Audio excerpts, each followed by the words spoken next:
Number the Stars, Chapter 16. I will tell you just a little. Poor Blossom, Uncle Henrik said, laughing after dinner that evening. It was bad enough that your mother was going to milk her after all these years of city life, but Anne-Marie, to do it for the very first time? I'm surprised Blossom didn't kick you. Mother laughed too.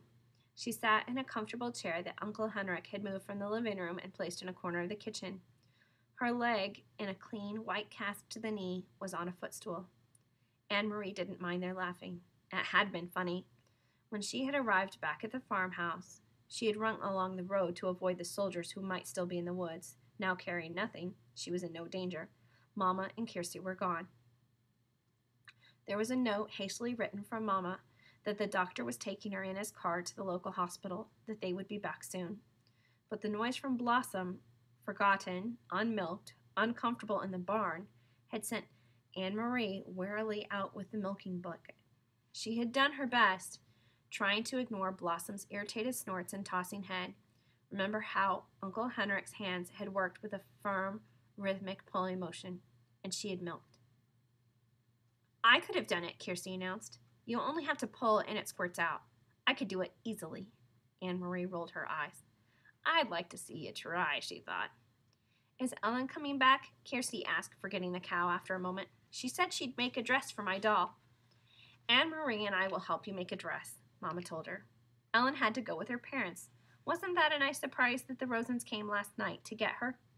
She should have waked me up to say goodbye, Kirsty grumbled, spooning some imaginary food into the painted mouth of the doll she had propped in a chair beside her.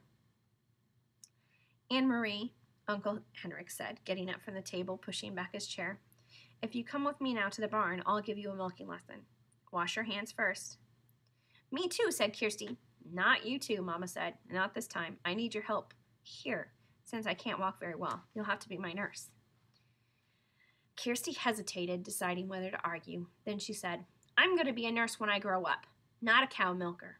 So I'll have to stay here and take care of Mama. Followed, as usual, by the kitten, Anne-Marie walked with Uncle Henrik to the barn through a fine, misty rain that had begun to fall. It seemed to her that Blossom shook her head happily when she saw Henrik, and that she knew that she would be in good hands again. She sat on the stacked hay and watched while he milked, but her mind was not on the milking. Uncle Henrik, she asked, where are the Rosens and the others? I thought you were taking them to Sweden on your boat, but they weren't there. They were there, he told her, leaning forward against the cow's broadside. You shouldn't know this. You remember when I told you it was safer not to know? But, he went on as his hands moved with their sure and practiced motion, I will tell you just a little, because you were so very brave. Brave? Anne-Marie asked, surprised. No, I wasn't. I was very frightened. You risked your life. No, but I didn't even think about that. I was only thinking of... He interrupted her, smiling. That's all brave means. Not thinking about the dangers, just thinking about what you must do. Of course you were frightened. I was too today, but you kept your mind on what you had to do. So did I. Now, let me tell you about the Rosens. Many fishermen have built hidden places in their boats. I have too, down underneath. I have only to lift the boards in the right place, and there is room to hide a few people. Peter and others in the resistance who work with him bring them to me, and to the other fishermen as well. There are a few people who hide them and help them along the way to Chile. Anne-Marie was startled. Peter is in the resistance? Of course, I should have known. He brings Mama and Papa the secret newspaper to Free Dansk, and he always seems to be on the move. I should have figured it out myself. He is a very, very brave young man, Uncle Henrik said. They all are. Anne-Marie frowned, remembering the empty boat that morning. Were the Rosens and the others there, then, underneath, when I brought the basket? Uncle Henrik nodded. I heard nothing, Anne-Marie said. Of course not. They had to be absolutely quiet for many hours. The baby was drugged so that it wouldn't wake and cry. Could they hear me when I talked to you? Yes. Your friend Ellen told me later that they heard you. And they heard the soldiers who came to search the boat. Anne-Marie's eyes widened. Soldiers came? I thought they went the other way after they stopped me. There are many soldiers in Gillette and all around the coast. They are searching all the boats now. They know that the Jews are escaping, but they are not sure how, and they rarely find them. The hiding places are carefully concealed, and we often pile dead fish on the deck as well. They hate getting their shiny boots dirtied. He turned his head toward her and grinned. Anne-Marie remembered the shiny boots confronting her on the dark path. Uncle Henrik, she said, I am sure you are right, that I shouldn't know everything. But please, would you tell me about the handkerchief? I knew it was important, the packet, and that's why I ran through the woods to take it to you. But I thought maybe it was a map.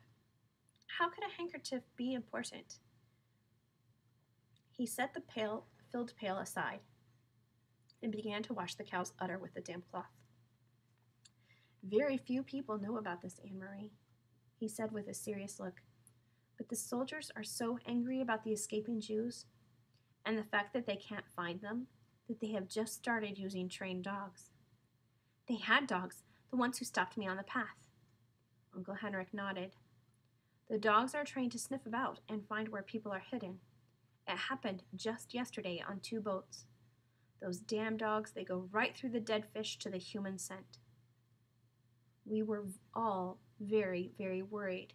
We thought it meant the end of escape to Sweden by boat. It was Peter who took the problem to scientists and doctors. Some very fine minds have worked night and day trying to find a solution, and they have created a special drug.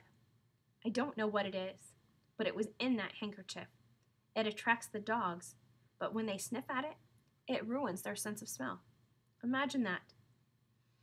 Anne-Marie remembered how the dogs had lunged at the handkerchief, smelled it, and then turned away. Now, thanks to Peter, we will each have such a handkerchief, each boat captain. When the soldiers board our boats, we will simply pull the handkerchiefs out of our pockets. The Germans will probably think we all have bad colds. The dogs will sniff about, sniff the handkerchiefs we are holding, and then roam the boat and find nothing. They will smell nothing. Did they bring dogs to your boat this morning? Yes, not 20 minutes after you had gone. I was about to pull away from the dock when the soldiers appeared and ordered me to halt. They came aboard, searched, and found nothing. By then, of course, I had the handkerchief. If I had not, well, his voice trailed off and he didn't finish the sentence. He didn't need to.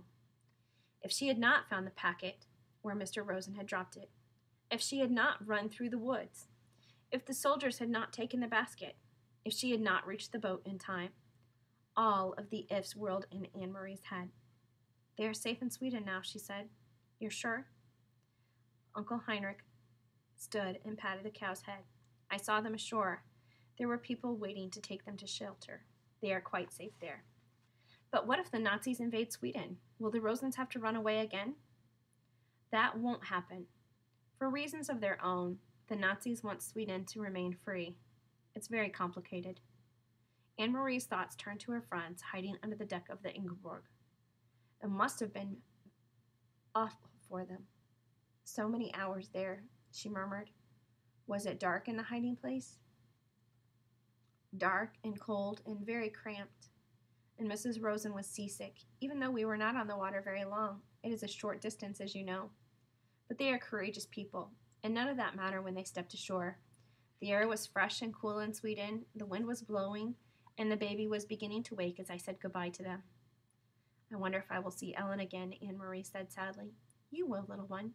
You saved her life, after all.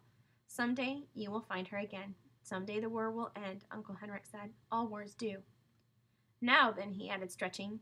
That was quite a milking lesson, was it not? Uncle Henrik, Anne-Marie shrieked and then began to laugh. Look, she pointed. The god of thunder has fallen into the milk pail.